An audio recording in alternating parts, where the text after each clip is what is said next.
स्वागत।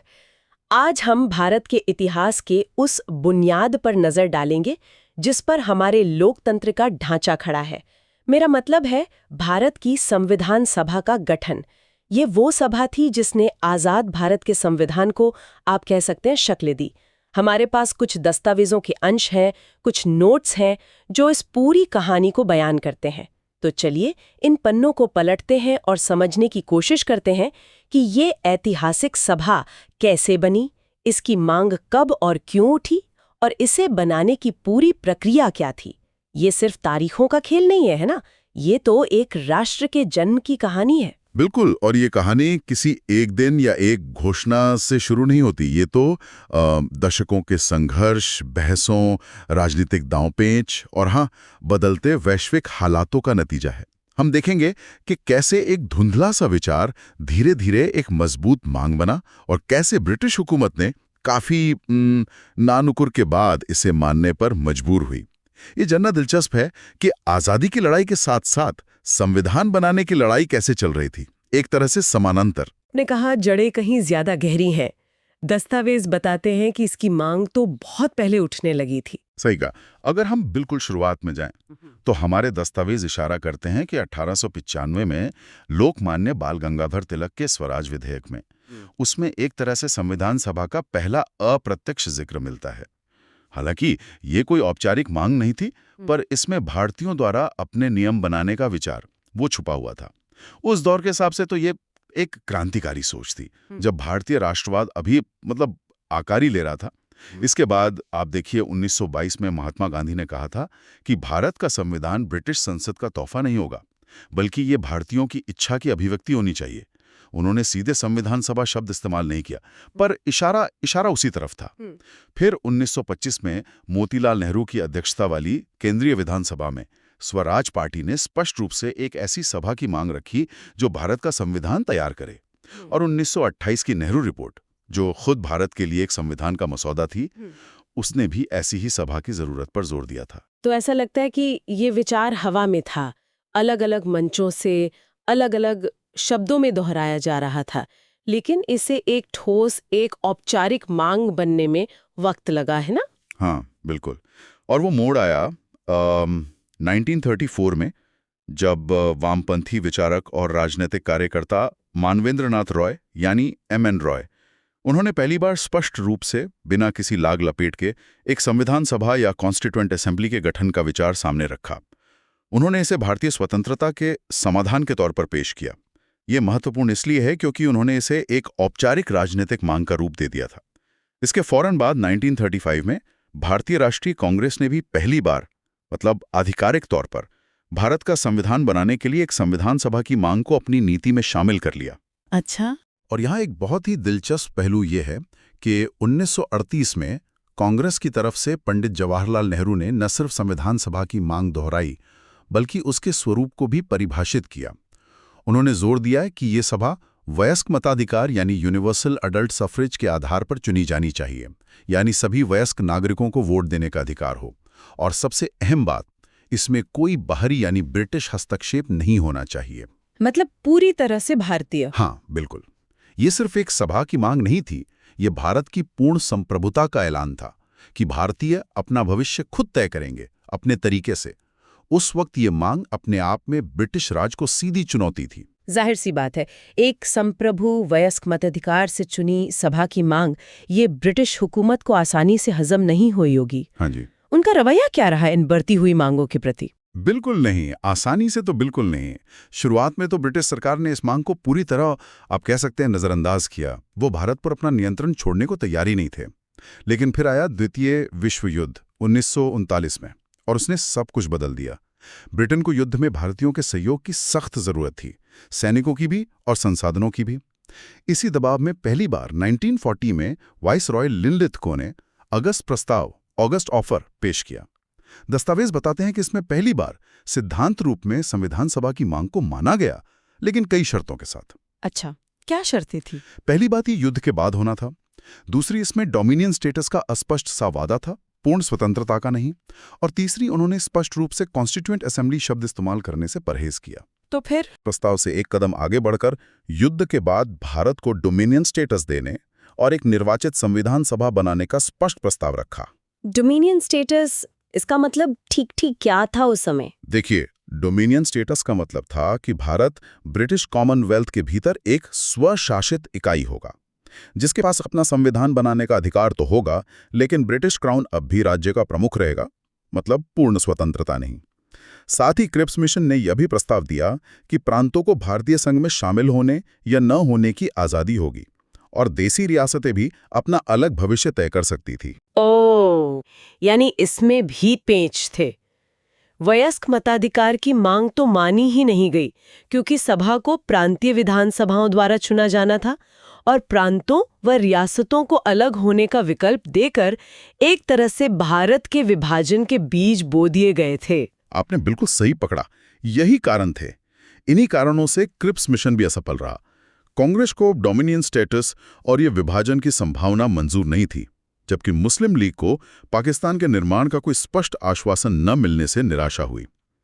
आखिरकार युद्ध खत्म होने के बाद 1945 में ब्रिटेन में क्लेमेंट एटली के नेतृत्व में लेबर पार्टी की सरकार बनी। वो सरकार भारत की स्वतंत्रता के प्रति थोड़ी, कह सकते हैं, अधिक सहानुभूति रखती थी। 1940 में इसी सरकार ने भारत की राजनीतिक गुत्थी सुलझाने और सत्ता हस्तांतरण की प्रक्रिया शुरू करने के लिए अपने 3 वरिष्ठ कैबिनेट मंत्रियों को भारत भेजा। Lord Pethick Lawrence, Sir Stafford Cripps और एवी अलेक्जेंडर। हाँ, वही। इसे ही कैबिनेट मिशन कहा जाता है और इसी कैबिनेट मिशन योजना के तहत आखिरकार संविधान सभा के गठन का रास्ता साफ हुआ। तो आप देख सकती हैं, ये स्वीकृति दशकों की मांग, विश्व युद्ध के दबाव और कई असफल कोशिशों के बाद धीरे धीरे और कई शर्तों के साथ आई। तो कैबिनेट मिशन योजना ही वो चाबी थी जिससे संविधान सभा का ताला खुला। इस योजना के तहत सभा की बनावट कैसी तय की गई, कुल कितने सदस्य होने थे और वे कहां-कहां से आने थे? ये तो बहुत बड़ा और विविधतापूर्ण देश था। हाँ, विविधता तो थी ही। कैबिनेट मिशन ने काफी सोच विचार के बाद एक विस्तृत योजना बनाई। उन्होंने तय किया कि संविधान सभा में कुल 389 सदस्य होंगे।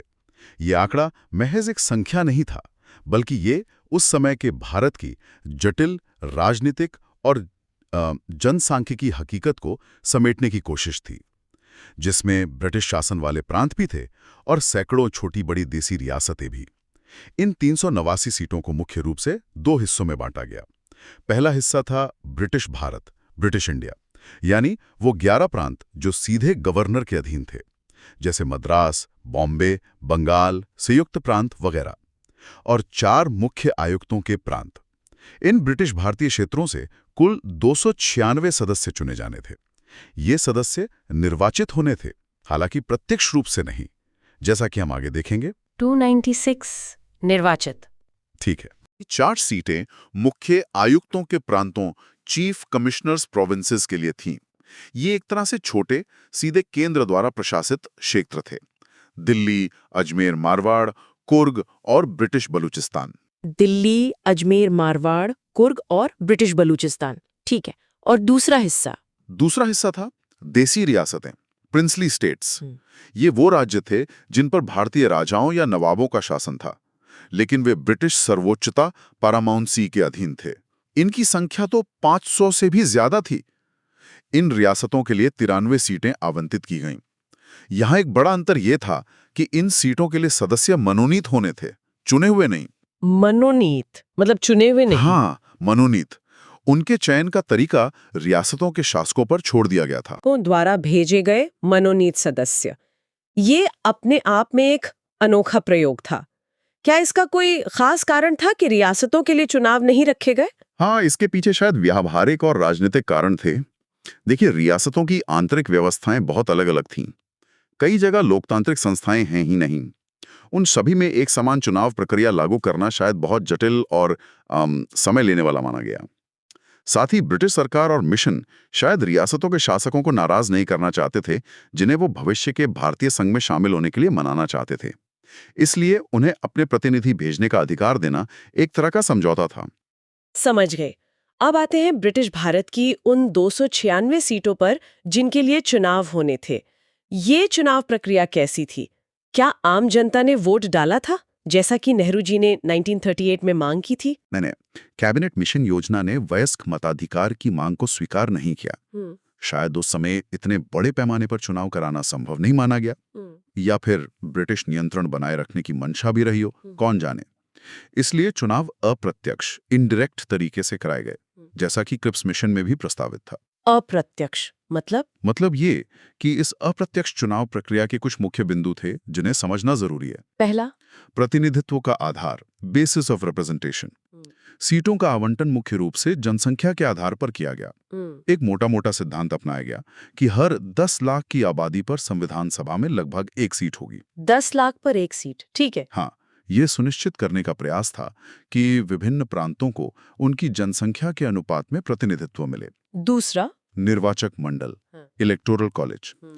सदस्यों का चुनाव सीधे आम जनता ने नहीं किया, बल्कि 1946 में जो मौजूदा प्रांतीय विधानसभाएं थी, उनके सदस्यों ने संविधान सभा के सदस्यों को चुना। अच्छा, तो जिन नेताओं को जनता ने प्रांतीय चुनावों में चुना था, उन्होंने आगे संविधान सभा के लिए वोट दिया? बिल्कुल। तो ये एक तरह से 2 स्तरीय प्रक्रिया बन गई। और तीसरा, चुनाव की पद्धति, मेथड ऑफ इलेक्शन। ये सबसे दिलचस्प हिस्सा था। चुनाव के लिए एकल संक्रमणीय मत द्वारा अनुपातिक प्रतिनिधित्व, proportional representation by means of the single transferable vote, STV प्रणाली अपनाई गई। एकल संक्रमणीय मत द्वारा अनुपातिक प्रतिनिधित्व, एसटीवी, ये तो काफी जटिल लगता है। हाँ, थोड़ी जटिल प्रणाली है, लेकिन इसका मूल उद्देश्य ये सुनिश्चित करना होता है कि विधायिका में विभिन्न समूहों को उनके वोटिंग शक्ति के अनुपात में प्रतिनिधित्व मिले और वोट बर्बाद कम हो। इसमें मतदाता अपनी पसंद के उम्मीदवारों को वरीयता क्रम में, मतलब 1, 2, 3 ऐसे वोट देते हैं। ये वही प्रणाली है जो आज भी भारत में राज्यसभा और राष्ट्रपति चुनावों में इस्तेमाल होती है। अच्छा, वही प्रणाली, लेकिन इसे ब्रिटिश भारत के प्रांतों में, जहां इतनी धार्मिक और सामाजिक विविधता थी, लागू कैसे किया गया, खासकर जब सांप्रदायिक तनाव भी काफी ज्यादा था? ये एक बहुत महत्वपूर्ण सवाल है और कैबिनेट मिशन ने इसका एक, कह सकते हैं, विवादास्पद समाधान निकाला। उन्होंने अनुपातिक प्रतिनिधित्व को लागू करने के लिए ब्रिटिश भारत की 296 सीटों को 3 मुख्य धार्मिक समुदायों के बीच उनकी जनसंख्या के अनुपात में बांट दिया। धार्मिक समुदायों में? हाँ, पहला मुस्लिम समुदाय के लिए 78 सीटें आरक्षित की गईं। दूसरा, सिख समुदाय के लिए 4 सीटें आरक्षित की गईं, जो मुख्य रूप से पंजाब प्रांत में थी, जहां उनकी आबादी केंद्रित थी। और तीसरा, सामान्य, जनरल। बाकी बची 210 सीटें सामान्य श्रेणी के लिए रखी गई। सामान्य श्रेणी, इसमें कौन कौन थे? इस श्रेणी में मुस्लिम और सिख को छोड़कर बाकी सभी समुदाय शामिल थे। हिंदू, ईसाई, पारसी, एंग्लो इंडियन, जैन, बौद्ध, आदिवासी सब। और चुनाव का तरीका ये था कि प्रत्येक प्रांतीय विधानसभा में उस विधानसभा के मुस्लिम सदस्य केवल मुस्लिम आरक्षित सीटों के लिए वोट डालेंगे, सिख सदस्य केवल सिख सीटों के लिए, और सामान्य श्रेणी के सदस्य केवल सामान्य सीटों के लिए वोट डालेंगे। वोटिंग एसटीबी प्रणाली से होनी थी। ओह, तो मतलब समुदाय के लोग अपने ही समुदाय के प्रतिनिधि चुन रहे थे प्रांतीय सभाओं में। हाँ, यहाँ ध्यान देने वाली बात यह है कि ये व्यवस्था, जो कि अल्पसंख्यकों को प्रतिनिधित्व सुनिश्चित करने के नाम पर की गई, उसने अनिवार्य रूप से मतदाताओं और प्रतिनिधियों को धार्मिक आधार पर बांट दिया। ये ब्रिटिश सरकार की पुरानी फूट डालो और राज करो नीति का ही एक तरह से विस्तार था, और इसने कहीं ना कहीं भारत के विभाजन की जमीन को और मजबूत किया। ये उस समय के सांप्रदायिक ध्रुवीकरण को भी दर्शाता है, जाहिर है। वाकई ये प्रक्रिया तो काफी जटिल और संवेदनशील थी। अप्रत्यक्ष चुनाव, अनुपातिक प्रतिनिधित्व और फिर धार्मिक समुदायों के आधार पर सीटों का बंटवारा और मतदान। तो इन चुनावों के नतीजे क्या रहे? ये कब हुए और किस पार्टी को कितनी सीटें मिली? इससे सभा का शक्ति संतुलन कैसे तय हुआ होगा? संविधान सभा के लिए ये महत्वपूर्ण चुनाव जुलाई-अगस्त 1946 में संपन्न हुए।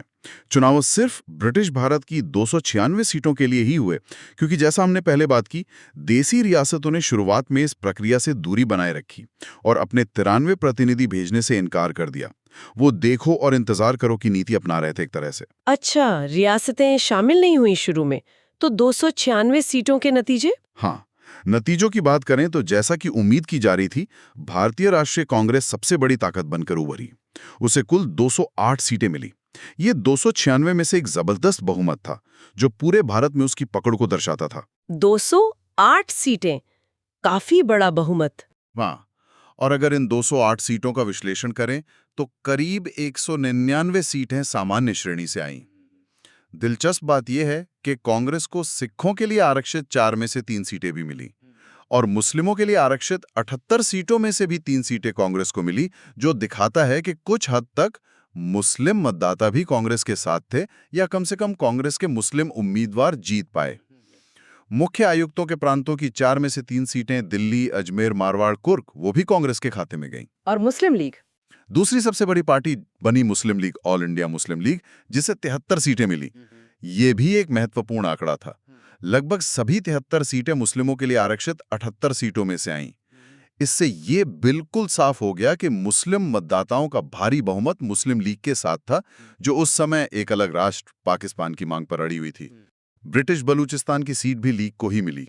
और बाकी सीटें? इनके अलावा कुछ सीटें छोटे दलों और स्वतंत्र उम्मीदवारों को भी मिली, जैसे यूनियनिस्ट पार्टी, कृषक प्रजा party, communist party, scheduled caste federation वगैरह को एक-एक सीट मिली और 8 स्वतंत्र उम्मीदवार भी चुने गए। तो तस्वीर बिल्कुल साफ है। कांग्रेस का भारी बहुमत था जो उसे संविधान निर्माण की प्रक्रिया को दिशा देने की क्षमता देता था, लेकिन साथ ही मुस्लिम लीग की 73 सीटों के साथ एक मजबूत उपस्थिति थी जो एक बिल्कुल अलग एजेंडे पर काम कर रही थी। तो इसका मतलब ये हुआ कि सभा के अंदर शुरू से ही एक बड़ा वैचारिक और राजनीतिक टकराव तय था।